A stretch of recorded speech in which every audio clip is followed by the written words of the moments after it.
Neewuunya kubanga oli bw'agamba nti amateeka nga tapuse bubi n'ali agadde ajjambuulire wawe ntapuse bubi amateeka ago. Mpandiise legal opinions ku bintu ebiri very controversial. Waliwo ekyalonda, waliwo ekya chief justice, waliwo ekya bano barebe MPs, controversial subjects.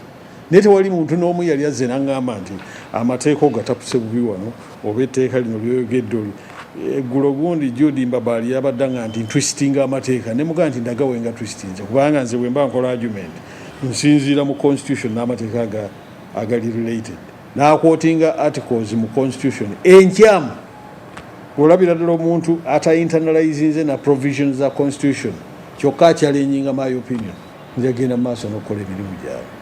Naye nze nalirowoozezza nti nze ndowooza bannamateeka abasinga obungi abali mu Law Society bategeera okusingako awo.